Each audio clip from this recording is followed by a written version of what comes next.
But today I have an idea. Now just listen.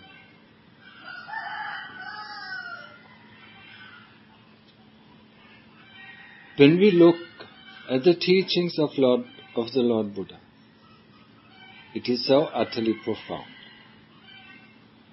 When we hear it, we don't see the profoundness of the teaching. What we see is what we know. Or what we hear is that what we understand. And what we understand is within the realms of our world. So we can't grasp it. Just think about the first noble truth. The noble truth that there is dukkha.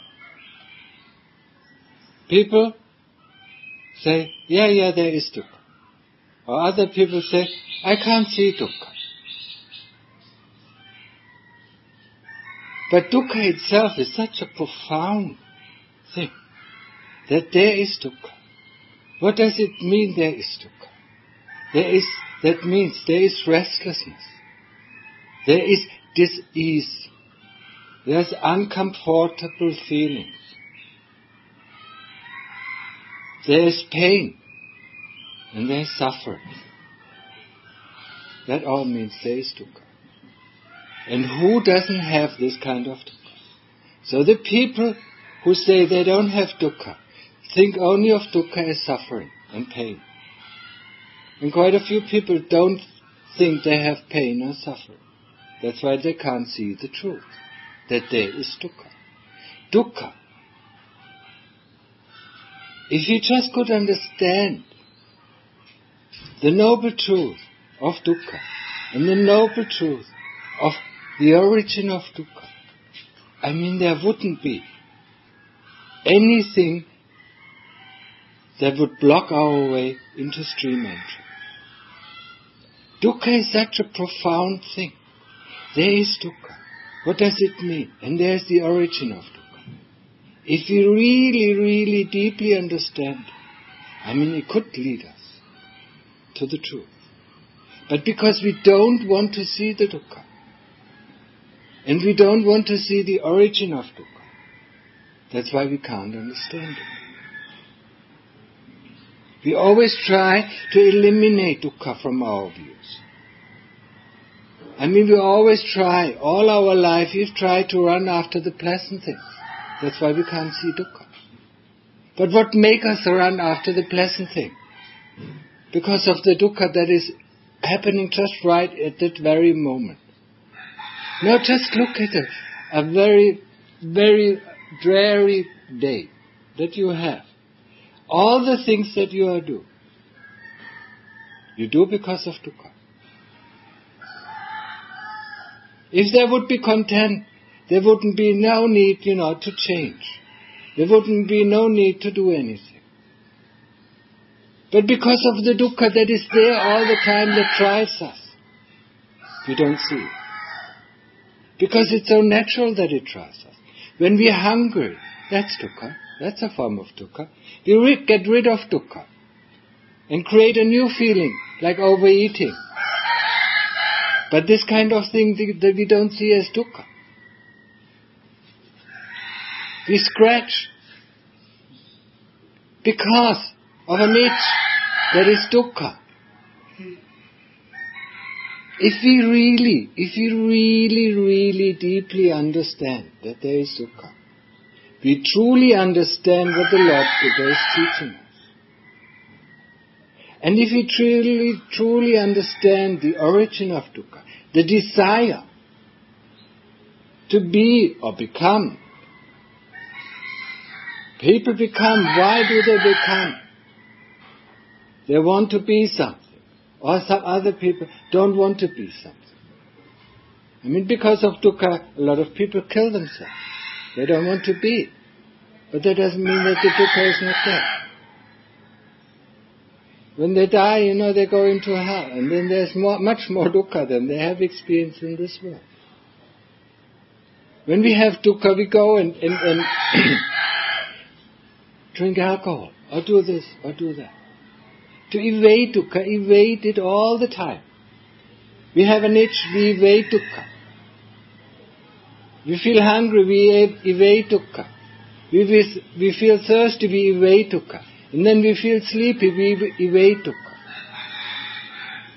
These are all forms of dukkha.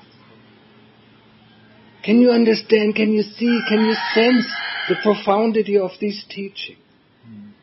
If you really can sense it, if you really can feel it in every action that you do, in every movement of the body that you do, in every kind of thought that you form, in any kind of memory that you bring up, that the origin is the dukkha that is pervading us constantly all the time.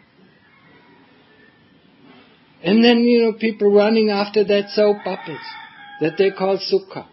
What is the opposite of dukkha? The pleasant feeling. They run after the soap bubbles in the moment they come close to the soap bubbles because they are so beautiful. Just look at children, always running from one. They burst. Then they run after the next. It bursts. They run after the next. It bursts. And then in the evening they don't even have the feeling that there was dukkha. They always thought, it was so much fun, to run after all these soap bubbles. So they don't even understand, why they run away. Because we don't want to see. Inherently we don't want to see dukkha. We want to evade it, we want to get rid of it. So if you can't get rid of it, there are medicines or there are drugs that are called alcohol. I mean, if that alcohol is too weak, they go to heroin or these crazy medicines. Ecstasy and whatever it's called. To get rid of the dukkha. And there are clever people who think, okay, now this is not good, alcohol is not good, drugs are not good. Let's go and meditate. To get rid of our dukkha. And of course, as long as we meditate, as long as we can stay calm, there cannot be any dukkha. If we are in upachara samadhi, how can there be dukkha? Because the kilesas are gone for that time. So there cannot be any dukkha. The moment we come back, there is dukkha. So that is not the way. It's just another way to evade dukkha. I mean, the only thing that is good when we do meditation is that we don't do any bad karma. But if we think, that our karma, if we sit the rest of our lives in samadhi, our karma will go. No, our karma just waits until we come out. And then it comes back to us. We can do this for this life. We can do that for the next life. We can do that for 100 lives. That karma still waits until we come out. And then it hits us hard. And because it hits us hard and we feel the dukkha, we go back into samadhi. So it's nothing else. The way that is normally taught in the West about practice or Buddhism is only samadhi.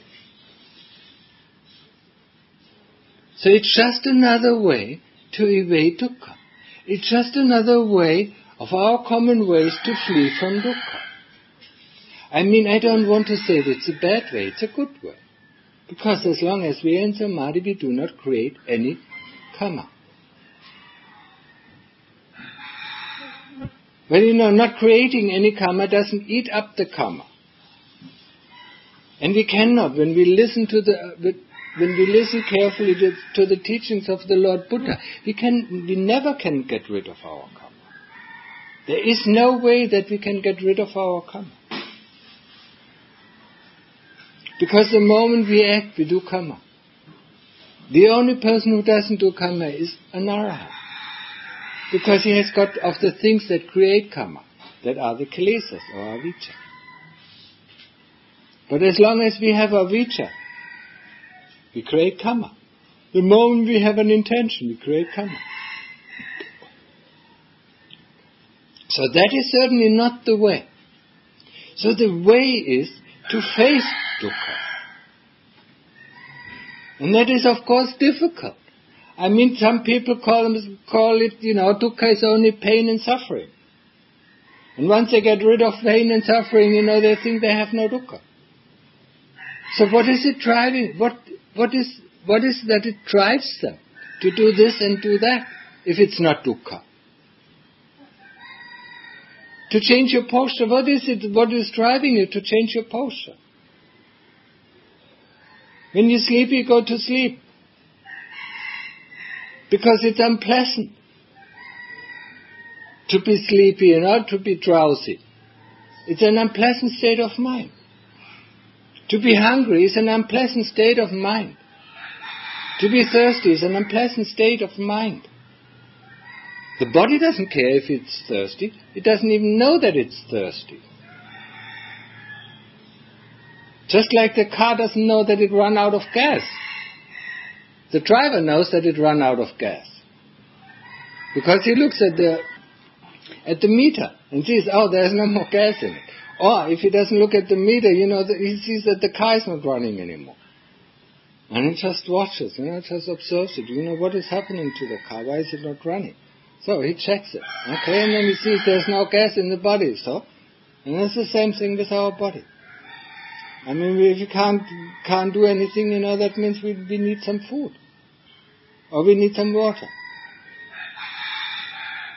But we never think about it because we are so used to it. From the moment we wake, from the moment we are born, the moment we feel hungry, we eat something.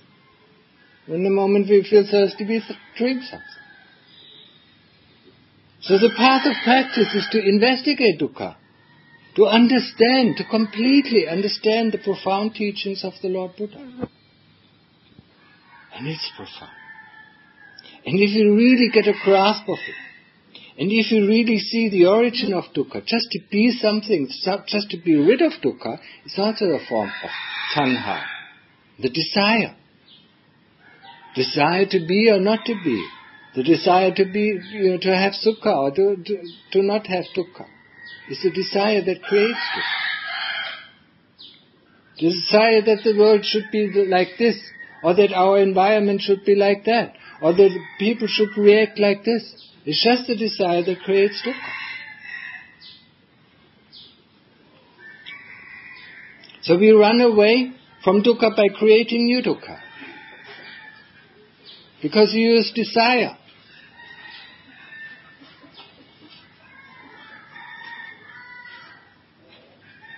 So it's a circle. What do you call it? Catch 21, right? Catch 22. Catch 22, 23. So, there's no way out. So that is the first noble truth and the second noble truth. The third noble truth is just a statement that there's an end of dukkha. And the fourth noble truth is that what we concentrate on when we start to go this path, to go to the end of dukkha. Just thinking about the old body, and thinking, okay, next life I have a new body. Okay, so what the heck? We don't even know our karma. Huh? There are mountains. How long does it take to wash down the mountain with rain? Endless time. Just thinking of, okay, this is not what I want, or I don't care. I just don't care. It's also a desire. Actually, it translates very clearly, I don't want to see. I just don't care. I don't want to see. And does I don't want to see lead us to the end of dukkha? No. It leads us more into delusion. Because that is what is behind delusion. Avijja. I don't want to see. I don't care. I give a shit. Very bluntly put.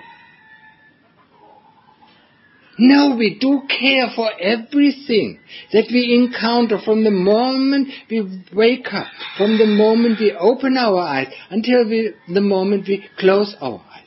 We care about everything what is happening. Care in the sense that we are aware of things that are happening. What is driving me to do this? What is driving me to scratch? What is driving me to move? What is driving me to drink? What is driving me to eat? To understand that the feeling behind it, be it a feeling or be it an emotion, Be it a thought or be it a memory. I mean, we are only, actually, if we would look at our lives, we are running programs, very old programs. Somebody has programmed them into us. That's what we think. I mean, the Christian think that it was God, And we think, somebody else did something unto us, So that's his fault. It's not our fault. But actually the programs are just right in front of us. Because it's us. We programmed the reaction, each kind of reaction. And once the programs are working, more or less nicely, we don't even question them anymore.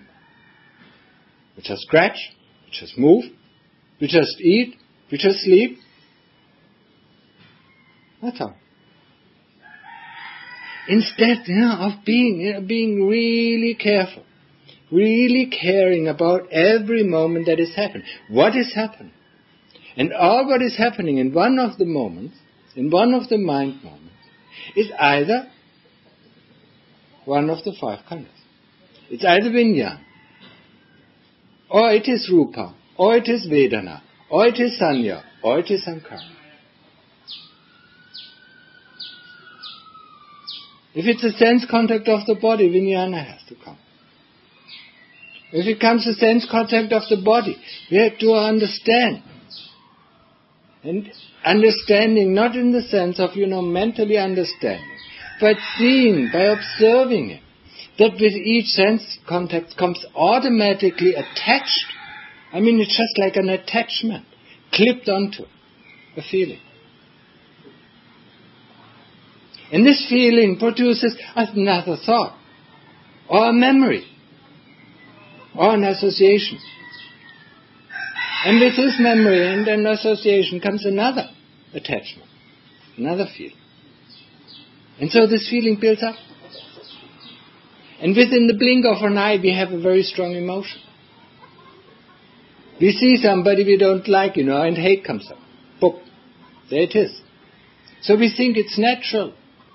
It is just caused by this tree, or it's just caused by this person. Or it's caused by the sky.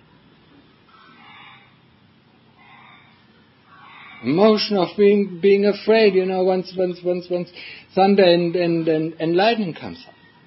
For some people, immediately the thunder comes and they shake because they're afraid. So they think that's natural. It's not natural. What is natural are the 5 khandhas. That means Vijnana. Just the knowing that there is a sense data coming into, not yet knowing what kind of sense data. We don't know if it's a sense data of touch, or eye contact, or ear contact, or nose contact, or what is it? Contact of the tongue, taste, or touch, or thought. Not yet knowing. Vijnana just tells us there's a sense contact. Memory tells us what it is. It says it comes through the ears and it sounds like a cock. And you remember how fast this is? I mean, you hear something and immediately cocks or chicken or this comes up. It seems just to be like that. But it's not the way it works. I mean, the memory has to go down and find its association. And it takes a little while. But because we are not mindful, we don't see it, how it rattles through the memory and gets the right label for it. Because it's so fast. And we are so slow. What is so slow? So slow is our sati, our mindfulness. That's what is slow. We don't catch every mind moment. And within the blink of the eye, there are 3,000 mind moments. So if we could catch each of these mind moments, I mean, we would exactly see what is happening. What is happening right now at that moment? A feeling triggers a memory. A memory, has an attached feeling, and it triggers a thought. And a thought triggers another memory. And the feeling grows and feeling grows and feeling grows until it's a avalanche that hits us very strong. And then we think, somebody else created this avalanche. Not knowing that we ourselves created this avalanche. So if we understand the truth of dukkha, and if we understand the origin of dukkha, we can go a long way. Dukkha is nothing that we should evade. It's something there, that is present there all the time. It's there, something to be investigated. What the hell am I doing right now? Why am I doing it? What kind of results does it have? What is dukkha? What is hunger? We call it hunger and eat something. Huh? That means we don't understand a thing. What is the hunger feeling? So we have to experience it again, to know what it is. Thirst, we have to experience it again, to know what it is. It's a feeling. It's an unpleasant feeling, of course. Everything in his body, what is happening in terms of feelings, are rather unpleasant than pleasant. Even laying down, we think it's pleasant because, we stretch our back hurts, and then the hurt stops. So we think it's pleasant because we're not looking what is going on in the body. If you would look, while we're laying down, you will see, there's still a lot of unpleasant things in this body. Constant changes. The body is not a statue. It's not built out of wood, even if it would, it would grow. It's not built out of stone. It constantly changes. This body constantly changes. When we have food, it constantly digests, and then, it goes down, it goes down. The breath constantly comes in and goes out and, produces a lot of changes. And the changes that we call, is that what we call unpleasant? Something more unpleasant, something less unpleasant. And something is neutral. We don't have a label for it because it's constantly happening.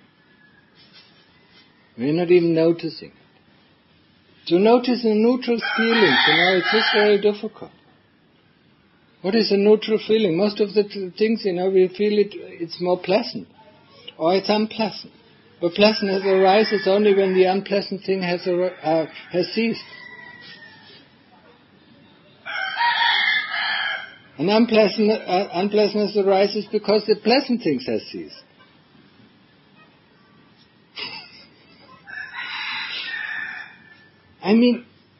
Really get down to it, Really see it, with your own inner eyes, See the truth of dukkha within yourself. It's happening all the time. If it would happen only within a year or within a week, once in a week, we would not be able to catch it. But it's constantly happening there. That's why it's so obvious, why it's always there. Just like Nibbana is always there, Sanditiko, Ehipassiko. Open your eyes and you see it for yourself. That's the teaching of the Lord Buddha. All what we need to do is open our eyes. No, we don't want to see, we don't care. Or we think everything is the same. That is just blindness. That is just delusion. It's just a Avijja, putting a mat in front of us. Or putting a window a blind window in front of us. We just don't see. The practitioner, the real practitioner is really aware of everything that is happening. And then he feels, the moment he is aware of an unpleasant feeling, he sees the tendency of his mind to run away. And then he says, no, I want to experience it. Not to run away. And the moment he experiences, and then he experiences it again, and then again, and then again. And maybe after 1,000,000 or 1,000,000,000 times, he understands, okay, this is an unpleasant feeling. He understands the truth of it. And he doesn't need to run away from it anymore. He just understands the truth. That's an unpleasant feeling. And then he understands the truth. That is a pleasant feeling. But there is no desire to change it anymore. But if we constantly run away, how can we ever see the truth? If our mind constantly leads us astray, if the kilesas constantly lead us astray and say, no, look at this soap opera. Oh, look at that soap opera. Oh, look at that soap opera. I mean, all the day long we run after these soap operas. We never actually catch one, because the moment we catch one, it bursts, so we have to run after the next one. But in the evening we think, it was so much fun, wasn't it? We don't see the exhaustion, if we wouldn't see any soap operas, and you just run. It's just like you sit in meditation for 2 hours, I mean, where's all this pain coming from? It's not because we do meditation, it's because it's there all the time. But we just don't care to see it. The pain of sitting, when we sit in the airplane, coming from Canada, sitting for 12 hours in the airplane, or maybe 20 hours. We don't see the pain. If we try to sit and meditate for 20 hours, we would see the pain instantly, even half an hour, or maybe after 1.5 hours, or maybe after 3 hours. Where is that hell of pain coming from?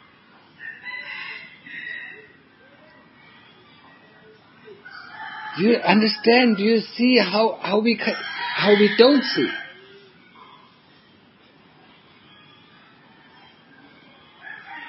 We just don't see because there's something else is on our mind. So many soap bubbles. I mean, the soap bubbles can be a memory, can be a thought, or can be a sight, or can be some of the sense coming. We run after that, forgetting what is happening within our heart, and forgetting why we run after it. The moment we force our mind, to be on one object, then we see it all. I mean, it is there all the time, so we see it, we experience it. So let us take the first noble truth of dukkha, to investigate dukkha. The first thing is that we have to stay with dukkha. Not wishing it to go away, not wishing it, to be otherwise. Because that would be desire. And when we have desire, it just creates more dukkha. So just be with it. Completely naturally be with it and just look at it. Observe it with your inner eyes. Not think about it. Not assume this is because that's the first that comes in. I mean, the pain comes because, I sit, in this position for a long time. I mean, people who sit for 3 hours in meditation think that, that they break their legs. How can that possibly be? Or I break my back, when I go on like that. How can that possibly be? How can we break our back, just by sitting? But the thought comes up and we believe it. See how stupid we are? Even if the leg, falls asleep, that it's a natural thing. So it just falls asleep. I mean, it's quite unpleasant. But we observe it, see, okay, what is actually happening. We really want to understand. I mean, that is the only way that leads us out of delusion.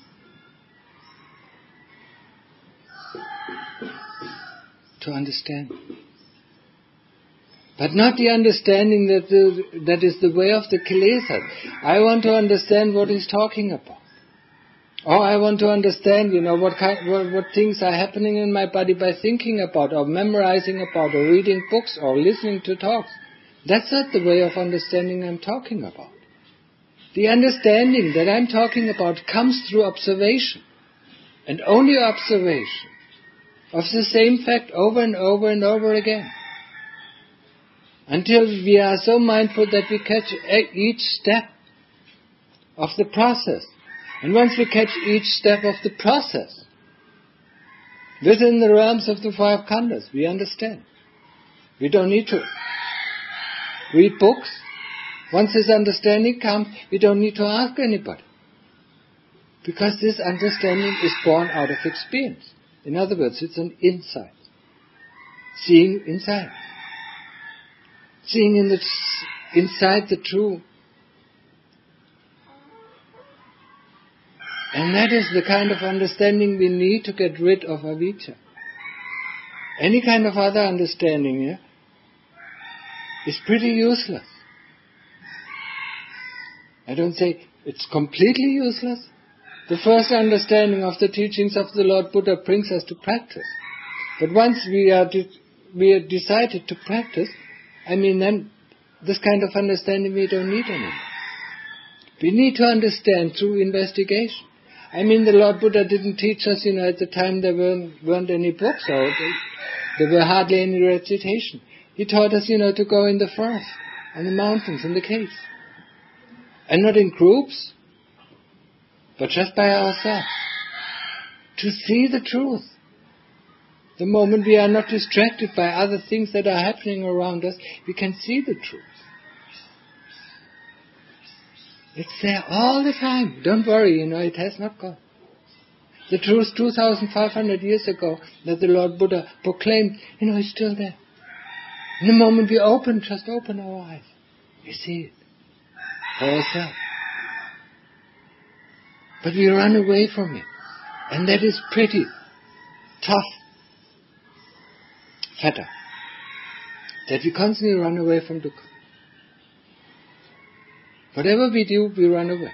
Just be aware of, a few hours a day, how you run away from dukkha.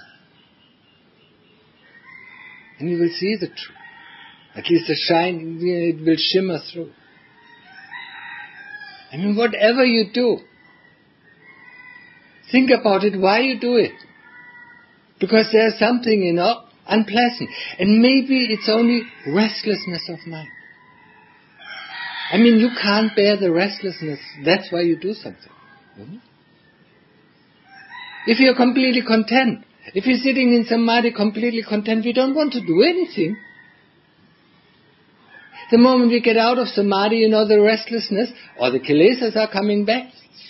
Just like a horde of monkeys, running around, jumping from this tree to the next, running after one banana after the other. Or like we, running after one soap apple after the other. The moment we sit in samadhi, and we are really in upachara samadhi, we are contented, we don't want anything else to happen. We are just so contented, experience the things that are happening. There's not even the slightest desire to do anything else, or to change anything. The moment the kilesas come back, we want to change this, we want to change that, we want to change our methods of meditation if we are really into practice. Then we don't change the world, we change the method, or we change us, or, we put other clothes on, we put... But once we are in upachara samadhi, we are content with all the things, that are there. How can this happen? Can you understand, if you sit long enough in samadhi, do you experience, when I say see, I always mean, do you experience? Do you feel it? The power of dukkha, the power of avijja, how it lures us out to do this or to do that, to change this or to change that, not to comply with this, not to comply with that. To doubt this or to doubt that, to think about this or to think about that, to memorize this or to memorize that. Constantly. The moment we come out of this contentedness, where we don't want to do anything at all. We just experience, and we are completely full in this experience. There's no desire. So the desire comes from the kilesas, comes from avijja. Desire to change, desire not to be, desire not to be.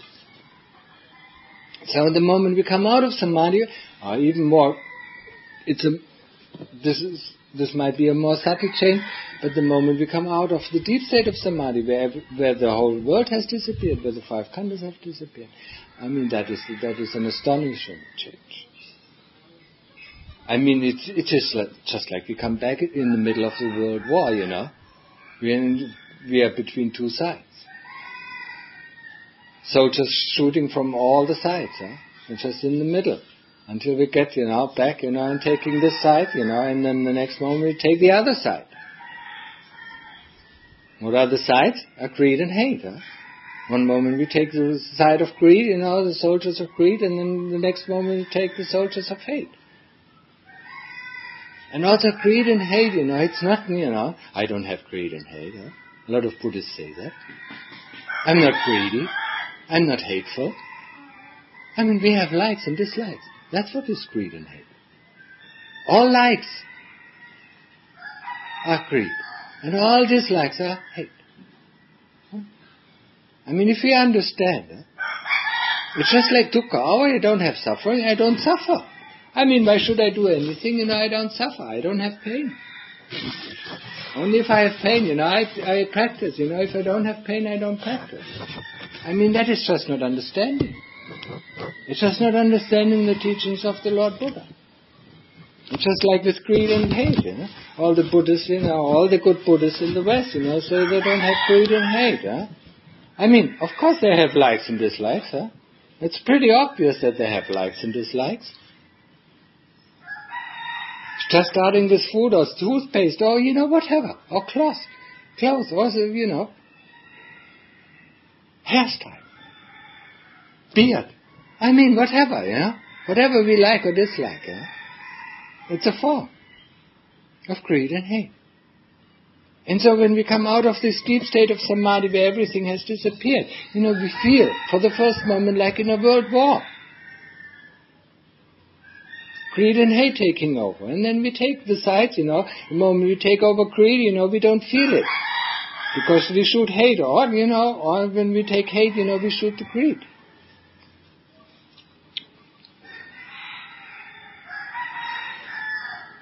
It's because, because avijja. What is avijja? Sometimes it's called blindness. It's that, because of that, that's why we don't see it. And that's why we need to be reminded nearly every day of it. I mean, look at it, it is just present there right now in this very moment.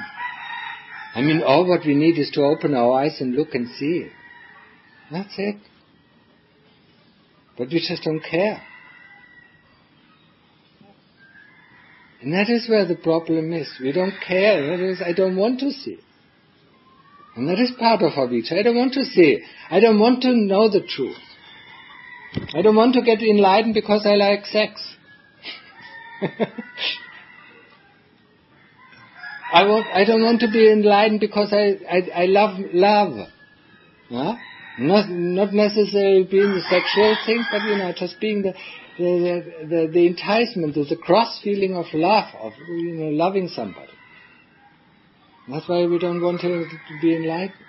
I mean, all these stupid statements because we don't see the truth. We don't want to see. It's there all the time. All what we need is to open our eyes to see it for ourselves. And when we see it, we can walk through it. And that's the end of it. If you really could listen to it and understand it, just a glimpse of it. I mean, the understanding, sometimes the understanding, the way, the Lord Buddha taught, some of his teaching, the first 5 ascetics he taught. I mean, when he ended his talks, 5 of them were arahants. Just through the understanding, through the deep understanding, through the nature of the things that they experienced, and putting that into their heart the moment they hear the talk, they got enlightened. And then some of the talks of the Lord Buddha, they got Sotapanna, or Sakadagami, or Anagami. Just by that moment seeing the truth that hides inside them. And comparing it with their lives that they lived, that moment, they see, that's true. And they pass through. But we are so stupid because we are so educated. And all what is this, what we want to understand with our brains. That's why we look at the teacher, who teaches us Dhamma, because we want to understand it, we want to grasp it from his mouth. If we would be listening, with our hearts, we might have the chance, of really understand that moment the word hits us. The truth of dukkha hits us, it would open up our heart and we would understand. And we could pass through. No, because it's so fascinating to look at the person who teaches Dhamma. That's why just another desire. The Dhamma takes place in the heart. It's originated in the heart. And where's the heart? It's there. It's not in the eyes of the others. It's not in the mouth of the others. All what we put is, put our attention back to where it all comes from, where it all originates from. And it all originates from the citta, from our heart. All the kilesas are in our citta. And whatever we see is coming out of our citta as a projection. And that's what we see, the projection. So when we put our attention back to the citta, we see how the projections are made. And we don't fall for the projection. We don't fall for the delusion. So I wish you, both of you, that you understand, really truly understand the truth of dukkha, and that it is present every moment.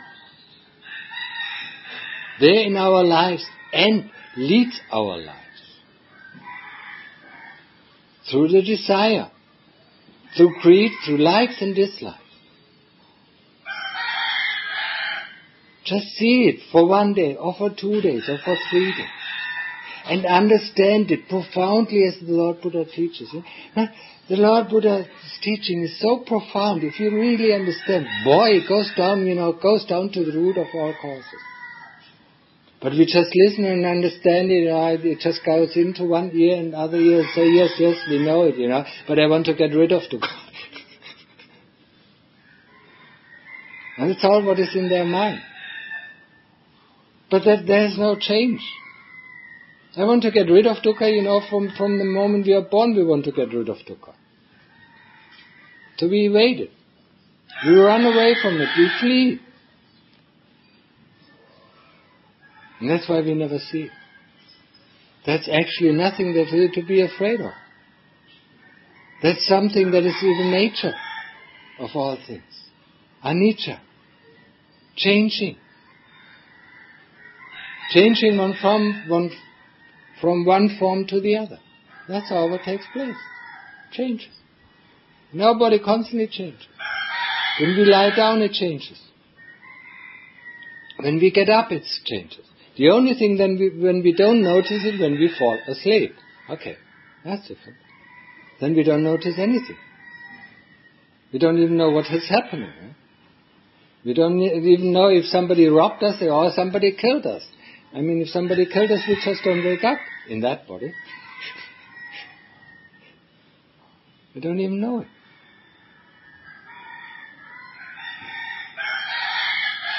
So that's not a good state of being. Awareness is that, or sati is that what leads us to the end of suffering. Sati together with investigation. Sati and panya. In Mahasati and Mahapanya. The great sati and the great panya. That leads. This is the weapons of the anagami to lead him beyond avijja. So in the beginning we have to develop sati and panya. So sati is mindfulness, is awareness of really what is going on. And panya is developed through seeing, through experiencing, through investigation, through questioning, not just doing what the kilesa is telling us, but questioning, what the hell, what do you want to do? Why do you want to do it? And what kind of results is it? That's a form of panya. What the hell is this body? I want to understand it. What the hell is feeling? I want to understand it. I want to see it. I want to experience. Not only one time. Oh yeah, I experience it now. Now I know. No. Now I know it's the kilesas. Now I know how it works. I don't fall in this trap anymore. Kilesa. Avijja. That is what, it's not only, it's not only delusion, it wants to know, but it's not being able to know. Because it can only know within the realms of the conventional reality. It cannot go beyond the conventional reality, because it is conventional reality. Avijja. So it can only understand within the terms of the conventional reality. It can never see the truth. But it always tries to understand. It always tries to know. So we have to find new measures, new ways, new methods to get down to the true knowingness. The easiest way to get down to true knowingness is just go into Appana Samadhi, where everything disappears. And all what is left is the nature of our citta, knowingness. So then we see, the fallacy, that's all what we want to know, what we want to understand in the world, it's not necessary, because we know it already.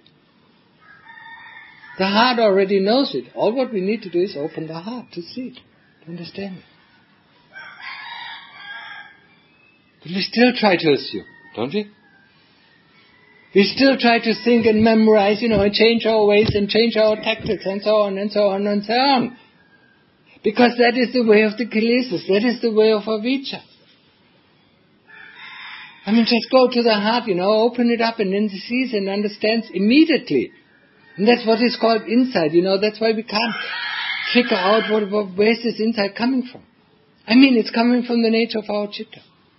That's where it's come from. Inside, it's there all the time. All what we need is open it up. See? Santitiko. There it is. In front of your eyes. To experience right now. Here and there. Okay? With this I close the talk. Sadhu.